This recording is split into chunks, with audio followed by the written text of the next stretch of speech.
बिस्मिल्लाहिर्रहमानिर्रहीम जी, अस्सलाम वालेकुम। कैसे हैं आप लोग? उम्मीद करता हूँ खैरियत से होंगे। बच्चों, सिंध का एमडी गेट रिकंडक्ट होने जा रहा है और शहीद जुल्फकार अली भुट्टो मेडिकल यूनिवर्सिटी का इस्लामाबाद का भी रिकंडक्ट होने जा रहा है। तो सर, एक बात पहले तो आपको बताऊं, फिर बात करते हैं। जिनका टेस्ट रिकंडक्ट होने जा रहा है और जिन बच्चों का टेस्ट अच्छा नहीं हुआ और वो रिकंडक्ट देने जा रहे हैं, वो अपने आप को खुशकिस्मत समझें। ठीक है ना? कि जिन बच्चों का टेस्ट अच्छा नहीं हुआ और उनको मौका मिल रहा है रिकंडक्ट में बैठने का, और वो अपने आप को खुशकिस्मत समझें।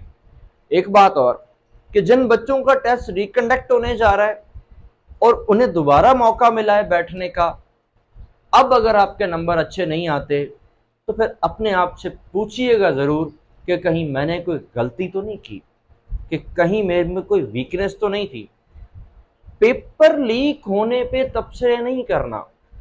आपके नंबर अच्छे नहीं आते तो आपने पेपर लीक होने पे तबसरे नहीं करने। जिनके नंबर ज्यादा आए हैं उन्होंने लीक होने का फायदा उठाया। आपके नंबर अगर 100 या 100 से कम आए हैं, इसका मतलब आपको पेपर लीक होने का भी फायदा नहीं हुआ और ना लीक होने का भी कुछ फायदा नहीं होता, क्योंकि आपके नंबर 100 पे तो वैसे ही एडमिशन नहीं होना। हमारे पास बहुत बड़े अच्छे अच्छे बच्चे हैं। तो सर, अब बात करते हैं कि अब एक महीना हमारे पास रह गया, हम दोबारा रिकंडक्ट करने जा रहे हैं। सिंध वाले भी रिकंडक्ट करने जा रहे हैं और इस्लामाबाद वाले भी रिकंडक्ट करने जा रहे हैं। दोनों यूनिवर्सिटीज में रिकंडक्शन हो रही है। अब सर, पेपर आएगा कैसे? तो पहले तो मैं बात करता हूं सिंध की, फिर मैं बात करता हूं शहीद जुल्फकार अली भुट्टो मेडिकल यूनिवर्सिटी की। सबसे पहले एक बात करते हैं, सिंध का जो टेस्ट है ना, ये आईबीए लेने जा रहा है। ठीक है? आईबीए कराची यूनिवर्सिटी सिंध का टेस्ट लेने जा रही है। तो सर, सबसे पहली बात कि टेस्ट आसान होगा कि मुश्किल होगा? देखो भाई, बात सुनना कि मेडिकल का टेस्ट इस बार आईबीए ने लेना है, तो ये बात तो तुम भूल जाओ कि टेस्ट को बहुत आसान बनाएगी आईबीए। नहीं, आईबीए का जो पुराना क्रेडिट रहा है, पुराना जो उनका एक दौर रहा है कि काफी सारे यूनिवर्सिटीज के वो टेस्ट लेती है, उस पूरे फॉर्मेट को देख के ऐसा नहीं लगता कि टेस्ट बहुत ज्यादा आसान बनने वाला है। हाँ, हो सकता है कि टेस्ट को वो मॉडरेट कर दें, क्योंकि वो फर्स्ट टाइम कंडक्ट कर रही है, बहुत टाइम बाद फर्स्ट टाइम कंडक्ट कर रही है मेडिकल का टेस्ट, क्योंकि उससे पहले DUHS डाउ ने किया, उससे उससे पहले भी डाउ ने किया। लास्ट ईयर भी ऐसा हुआ था कि पहले जना मेडिकल ने किया, फिर डाउ ने किया, और दोनों दफा पेपर लीक हुआ। डाउ का तो जना मेडिकल का कंफर्म हो गया, फिर डाउ ने लिया, फिर उसके ऊपर एडमिशन हुए। इस साल भी ऐसा ही हुआ है कि डाउ ने लिया, डाउ का पेपर लीक हो गया, कोर्ट ने फैसला सुना दिया, अब ये टेस्ट आईबीए लेने जा रही है। तो आईबीए की फिलहाल जो एक क्रेडिबिलिटी है वो ठीक है, उसकी उसकी मतलब सफाई है उस मामले में कि वो आपके पास पेपर फिलहाल लीक होने की शिकायतें अभी तक आईबीए की तो नहीं आई, लेकिन टेस्ट आसान बनाने की बातें भी नहीं आई। तो सर, फिर करें क्या? भाई, आपने करना यह है कि अब दोनों सुन लें, शहीद जुल्फकार अली भुट्टो वाले मेडिकल यूनिवर्सिटी वाले भी सुन लें और एमडी गेट सिंध वाले भी सुन लें।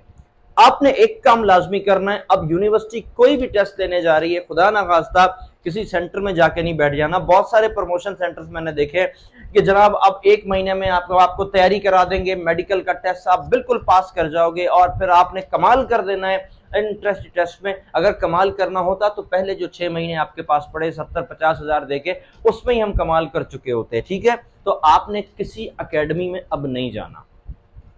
अगर आपने अपने टाइम में अच्छी मेहनत की है तो आप घर में बैठे अपने आप को लॉक करें, अपने आप को बंद करें, और बंद करने के बाद सबसे पहले अपने नोट्स उठाएं। ये पहला टारगेट बनाएं, अपने नोट्स उठाएं और उसे पढ़ना शुरू कर दें। ठीक है?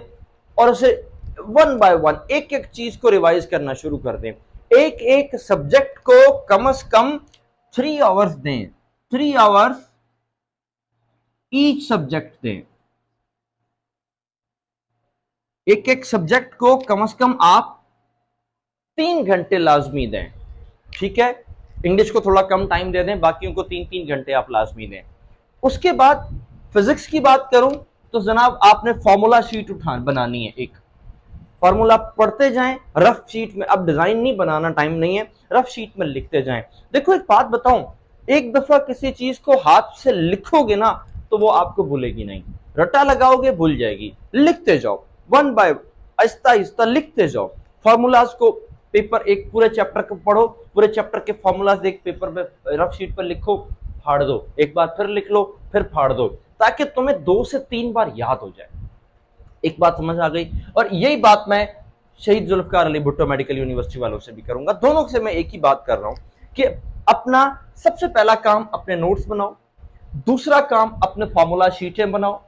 ठीक है, आप लोग भी दोनों अपने फार्मूला शीट बनाओ, उन फार्मूला शीट्स को याद करो, उन फार्मूला शीट को पढ़ो और उसके बाद अपने कॉन्सेप्ट को क्लियर करो। अब एक काम करना है, सबसे पहले वो वाला पेपर उठाओ जो आपने अभी 2024 में दिया है। ठीक है, ये लोग भी और ये लोग भी। ठीक है, किसी का पेपर लीक हो गया या किसी का कोई और इशू था, जो भी इशू था, लेकिन अच्छा कुछ का पेपर को लीक होने का भी मसला नहीं था, कुछ बेचारे वैसे ही रह गए, उनका नंबर कम था। पास पेपर अभी वाला, इस साल वाला 2024 वाला, जो सिंध का DUHS ने लिया है, लेकिन अब के बार IBA लेने जा रही है, और यहाँ पे शहीद जुल्फकार अली मेडिकल नहीं पहले से लिया था, अब भी दोबारा वही लेने जा रही है, तो कोई मसला नहीं है, कोई चेंज नहीं आएगा। हाँ, लेकिन इस पेपर को आप सबसे पहले सॉल्व करो। एक बात, इसके अंदर सॉल्व करते हुए आपने कुछ चीजें देखनी है। वो क्या देखना है? आपने अपनी मिस्टेक्स देखनी है, क्योंकि ये ताजा ताजा पेपर आपने दिया है, तो आपको ये बात याद होगी कि आपने कौन कौन सी चीजें गलत की हैं, आपको कौन से क्वेश्चन समझ नहीं आए। एक बात, पहली बात तो दो तरीके से ढूंढना है ना मिस्टेक। देखो, मिस्टेक ढूंढते हुए 2 चीजें याद रखना। सबसे पहली बात, सवाल क्वेश्चन पेपर पढ़ते हुए आपको कौन सा क्वेश्चन समझ ही नहीं आया सिरे से। दूसरी गलती, जो आपको क्वेश्चन समझ में आया उसका आंसर आप गलत कर पाए घबराहट में, 2 गलतियां। तीसरी गलती, एक क्वेश्चन को आप समझ भी गए, आप कॉन्फिडेंट भी थे, लेकिन वो आपको आता नहीं था, ये तीसरी गलती हो गई। इन तीनों गलतियों को आपने सॉल्व करना है।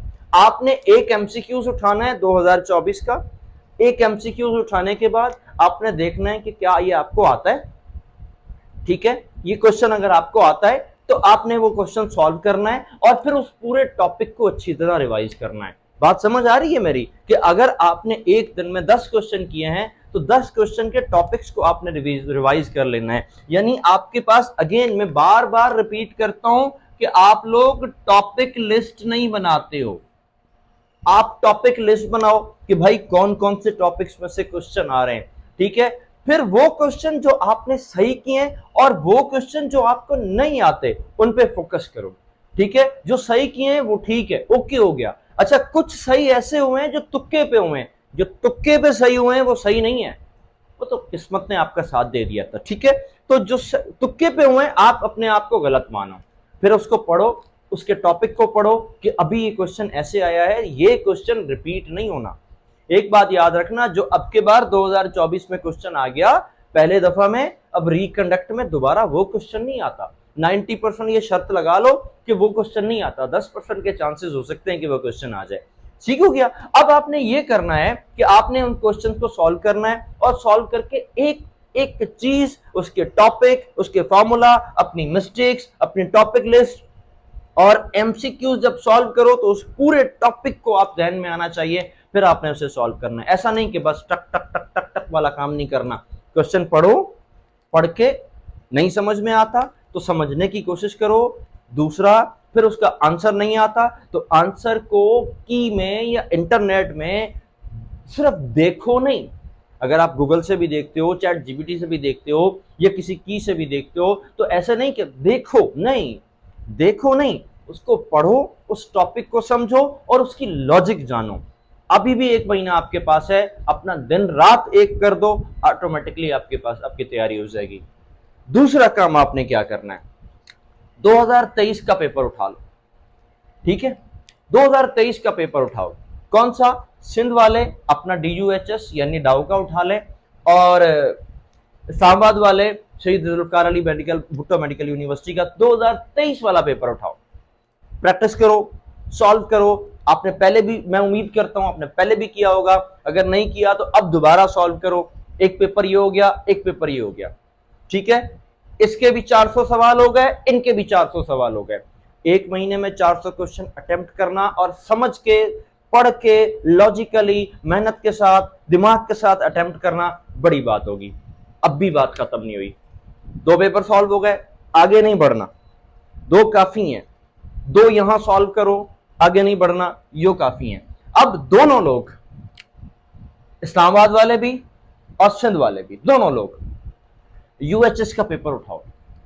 क्योंकि यूएचएस जो है, समझ लें कि एक हम सेंट्रल यूनिवर्सिटी ले लेते हैं, ठीक हो गया ना, कि एक अलग से दूसरे बोर्ड का पेपर उठाओ। तो दूसरे बोर्ड में मैंने यूएचएस लाहौर का एग्जांपल दे रहा हूं कि आप लोग भी यूएचएस का पेपर उठाओ, आप लोग भी यूएचएस का पेपर उठाओ। ये क्यों? ताकि टेस्ट थोड़ा सा चेंज हो जाए, ठीक है। आपने टेस्ट को थोड़ा सा चेंज कर लेना है। जब टेस्ट चेंज हो जाएगा तो ये होगा कि 200 क्वेश्चन यहां से आ गए, 200 क्वेश्चन, 400 क्वेश्चन इनके हो गए, 400 इनके हो गए। अगर आप 2023 और 24 यूएचएस भी सॉल्व करते हैं तो ये 800 क्वेश्चन बन जाएंगे आपके, ठीक है। 800 क्वेश्चन यार बहुत बड़ी बात होती है। पर सब्जेक्ट आपके 200 के करीब क्वेश्चन हो जाएंगे। और अगर ये 200 क्वेश्चन अगर आप फिजिक्स, मैथ्स और बायो के, तो 200 से भी ज्यादा हो जाएंगे, ठीक है ना। तकरीबन 250 के करीब क्वेश्चन बन जाएंगे इस पूरे टॉपिक में। लेकिन एक बात याद रखनी है कि आप इनको सॉल्व करें, लेकिन सॉल्व में टिक नहीं, मैं दोबारा कह रहा हूं, टिक नहीं लगाना, रटा नहीं लगाना। आपने पीछे से की देख के अच्छा हमारे बच्चे क्या करते हैं, हम कहते हैं अच्छा 1 2 3 क्या ये वाला क्वेश्चन आया, अब देखो एक एमसीक्यूज दिया हुआ है, एमसीक्यूज दिया हुआ है, आपने पढ़ा, अच्छा 1 2 3 इसका ए था, बी था, पेपर पलटा, पेपर पलट के देखा, अच्छा तो इसका सी ऑप्शन था, लगा दिया टिक। अरे यार वो तो पहले से सही है, तभी तो की बनी हुई है। आपने कौन सा कमाल किया इसमें? सी को ऐसे टिक नहीं लगाओ, आप पहले जाओ, जाके उस क्वेश्चन को देखो, हाँ उसका आंसर अगर सी है तो सबसे पहले आप ये सोचो कि सी क्यों है, बी क्यों नहीं है। ए है, बी है, तो ए क्यों नहीं है, या सी क्यों नहीं है, या डी क्यों नहीं है, क्यों है ये बी? नहीं समझ में आता, टॉपिक पढ़ो, नहीं समझ में आता, लॉजिक जानो। ये है आपकी मेहनत, और यही गलती आपने की है। मुझे पता है कि बहुत सारे बच्चे के टेस्ट बहुत मेहनत की है, बहुत सारे बच्चों ने बहुत मेहनत की है, लेकिन फिर भी उनके मार्क्स अच्छे नहीं आए। मैं जानता हूं क्यों नहीं आए, उसकी वजह एक तो मैं बता देता हूं।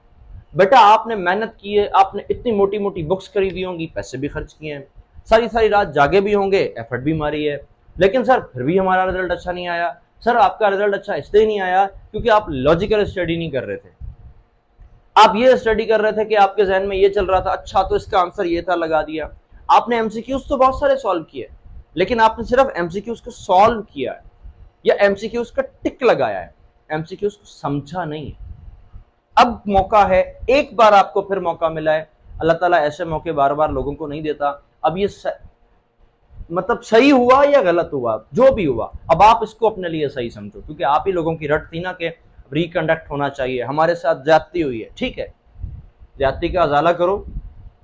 इधर आईबीए टेस्ट ले रही है, इधर जो है वो Shaheed Zulfikar Ali Bhutto medical university test ले रही है। इंशाल्लाह आपकी ज्यादतियों का अजाला होगा, लेकिन उस ज्यादतियों के अजाले के लिए आपको जो मौका मिला है, आपको उसका फायदा भी उठाना है। आपको जो इस वक्त दोबारा चांस मिला है, ये चांस बार बार लोगों को नहीं मिलता। तो अगर आपने कहीं अपनी गलती छोड़ी है, कहीं अपनी थोड़ी सी कोताही की है अपनी मेहनत में, तो वो मेहनत अब दोबारा कर लो। 1 महीना अभी भी आपके पास है, इंशाल्लाह आपका टेस्ट कवर हो जाएगा, उम्मीद करता हूँ। कोई भी बात अगर आपने पूछनी हो, कोई भी चीज़ आपने पूछनी हो, तो आप ज़रूर कमेंट कीजिएगा, मैं इंशाल्लाह आपका जवाब ज़रूर दूंगा। दुआ में याद रखिएगा। अल्लाह हाफ़िज़।